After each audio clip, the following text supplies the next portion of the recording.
Have you ever wondered how stress impacts weight loss? Well, by the end of this video, you're going to fully understand the correlation between stress and how it impacts your weight. And before diving into it today, if you're looking for more awesome ways to simplify the process of getting healthy, losing fat, building muscle, make sure you tap that subscribe button and hit that bell icon to be notified when we release new videos. With that being said, let's get into it. What's up, everybody? Schuyler here, lifestyle fat loss coach. We help people simplify the process of getting healthy by burning fat, building muscle, and optimizing their biology and psychology. The concepts we're going to talk about today have helped clients of mine such as Craig and Elisa break out of the hamster wheel of weight loss and sustainably lose weight for good. And not only sustainably lose weight, but actually enjoy their life while they do it. So obviously stress has become a big part of our life, especially if you live in the United States. There are a lot of different things calling at our attention. Most people are very busy. Most people have a lot of different things going on that can create high levels of stress. But what is stress, right? Because that's going to be the first important thing to define. So I went up online, I looked at the first definition of stress, and it was a state of mental or emotional strain or tension resulting from adverse or very demanding circumstances. Now, I slightly agree with this definition. I don't think it's the best one because I think a lot of stress that we create doesn't come from adverse or demanding circumstances. I think it comes from ourselves, right? Our perception of things. Sometimes we play these stories in our head over and over, or we make up these scenarios that can create stress when in reality nothing external has happened to create that. And so the second definition I found, which I think is a little bit more applicable, it's a little bit more sciencey too, is pressure or tension exerted on a material object. And in this scenario, we are the material object, and then the pressure or tension is exerted on us either by an outside force or, like I mentioned before, by ourselves. And so I think a lot of people with this definition, knowing the word stress in general, tend to think that stress is bad. And a lot of stress definitely can, right? We have this very primitive brain that hasn't evolved much and still thinks that we're out hunting and that we have to survive. And so if we think about it like that, the stress that we experienced back in the day from hunting, from maybe unfriendly neighboring tribes, from predators, that honestly could be considered the same stress as something today, such as traffic on the way to work, a boss, a conversation with a spouse or a significant other or friend or a family member. But the only big difference here is that stressors back in the day, the survival stressors, tended to be very short term. If you were running from a lion, you had a short burst of stress, and then when you escaped, you were good. You were able to calm down. If you had periods of scarce food, there was a period of stress, and then you ate, and then your body was able to calm down. Whereas today's stress is arguably less intense, right? It's not going to be as intense as if you're literally fighting for your life every day, but it's also more consistent, right? There's no period of stress and then break for most people. Most people go throughout their day just living in this constant level of stress. And also understand here, stress isn't just emotional stress. There's physical stress from food, from lack of sleep, from intense workouts. And so for most people who aren't aware, they have this baseline of stress consistently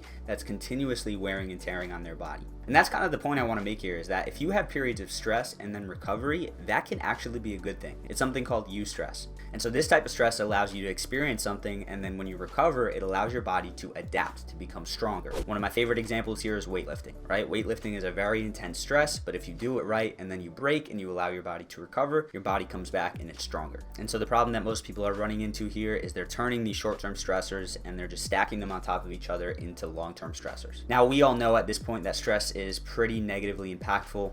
Stress has been linked to heart disease, type 2 diabetes, high blood pressure, autoimmune disease, depression, chronic pain, even cancer. And so obviously it's very important for us to limit this type of stress. And so what happens if you experience too much stress? So one of the visuals I really like to talk about is the stress cup. And the stress cup is basically an example of how much stress your body can take. And so you have all these different stressors that start to fill up the cup, and depending on your lifestyle, your cup can be bigger, it can be smaller, but depending on who you are, your cup can also be more empty or more full. And what I believe most Americans experience is their cup is overflowing with this stress. They're living in this stressed out state where it's too much for their body day in and day out. And so what's cool with the stress cup graphic here is you notice, if you have a good amount of stress with lack of sleep, with poor diet, with work stress, with emotional stress, if you add on something that a lot of people consider healthy, such as high intensity exercise, you can overflow your cup and you can create an injury, you can create problems with your metabolism where your body breaks down. And so really everyone's goal should be to manage and reduce stressors. But let's take a look at how stress actually impacts the body. So you know me, if you're going to lose weight, I'm always looking at things from a holistic angle. So the first thing I always take a look at is the mind, because the mind plays into everything. This is logical. I'm sure you've realized if you are having a stressful day, it's a lot easier for you to make poorer decisions. You have a little bit less willpower. You're more likely to succumb to those instant urges. And we just have a study to back that up. So there's a study where 56 men and female participants were taken into account. Half of them were given these social stressors. Half of them were the control group, so they didn't have anything stressful. And then after these two groups were exposed to of these situations, they were given a decision-making task. And what the study found was that compared to controls, participants in the stress condition responded with higher heart rates and skin conductance responses,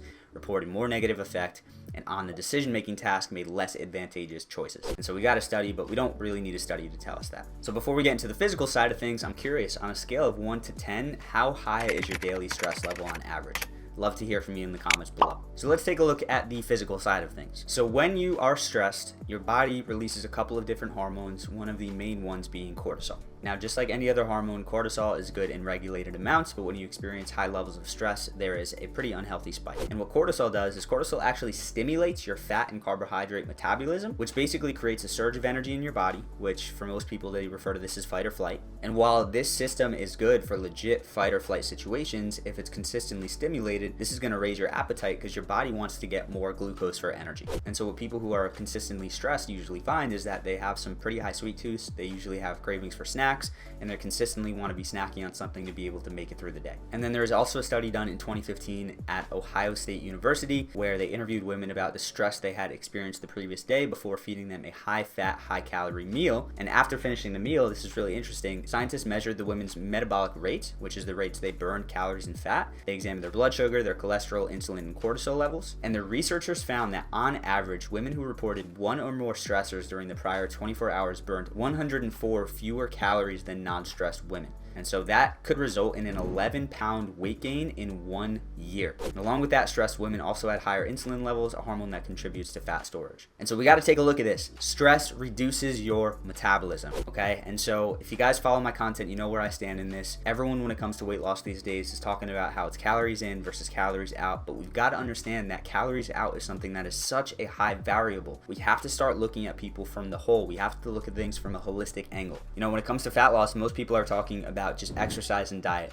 They're rarely touching on sleep, which is another huge factor, and pretty much no one is talking about stress. But for a lot of people, I have one client specifically I'm thinking of where he has a very stressful situation in his life going on, and it's become harder for him to make the right choices with healthy eating. And so in that situation, rather than just say, well, no, try harder or eat less or move more, one of the things we got to look at is how can you reduce that level of stress in your life? And so that's what we'll be examining in next week's video. So again, if you are not subscribed to the channel, make sure you tap that subscribe button and hit that bell. And then also, if you are working on losing weight and you're looking for ways to simplify the process, make sure you go in the description of this video, check out the free training we put together. That's going to show you our process and why I believe it's way, way better than most other processes out there. But besides that, thank you so much for watching. Again, leave me a comment. Scale of 1 to 10. Where are you throughout the day in terms of stress level? But with that being said, as always, make sure to eat smart, move more, sleep deep, and be grateful for this moment. I'll see you in the next video.